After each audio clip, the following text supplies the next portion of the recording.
एतऽ उपस्थित सब लोग के हम प्रणाम करे छी। और हमरा मधुबनी में आबऽ का मौका मिलल।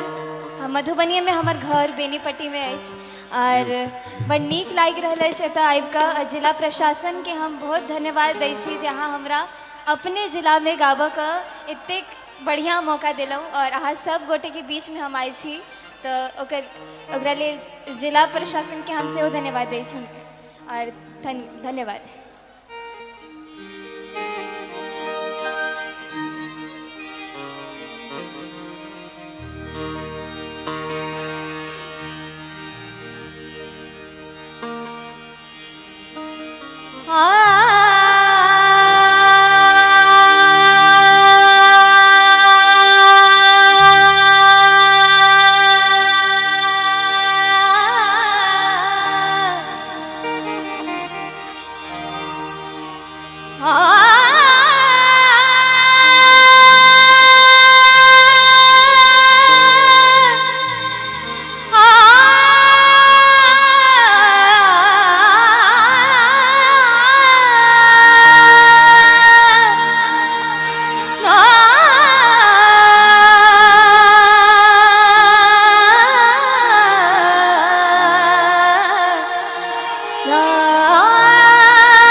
एहन सुंदर मिथिला धाम,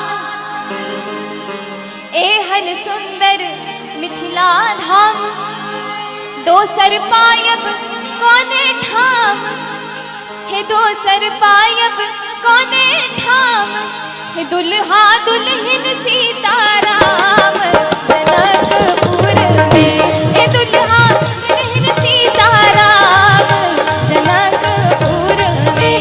एहन सुंदर मिथिला धाम, एहन सुंदर मिथिला धाम, दोसर पायब कोने ठाम, हे दोसर पायब कोने ठाम, दुल्हा दुल्हन सीताराम जनकपुर में, हे दुल्हा दुल्हन सीताराम जनकपुर में।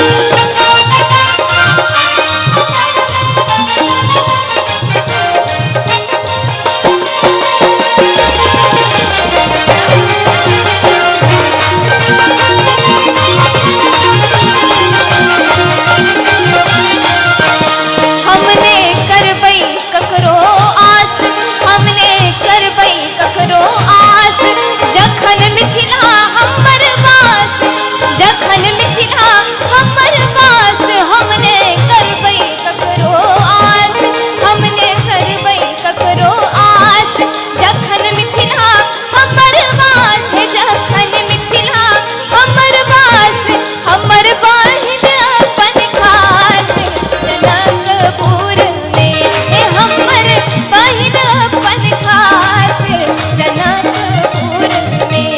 एहन सुंदर मिथिला धाम, एहन सुंदर मिथिला धाम, दोसर पायब कोने ठाम, हे दोसर पायब कोने ठाम, दुल्हा दुल्हन सीताराम जनकपुर में, हे दुल्हा दुल्हन सीताराम जनकपुर में।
और हम चाहे छी एक बार अहाँ म्यूजिशियन टीम के लेल से एक बार जोर से ताली बजा दियौ क्योंकि बड नीक बजाबै छथिन और मजा आबि रहल अछि आरो गाबऽ के लेल प्रोत्साहित करै छथिन।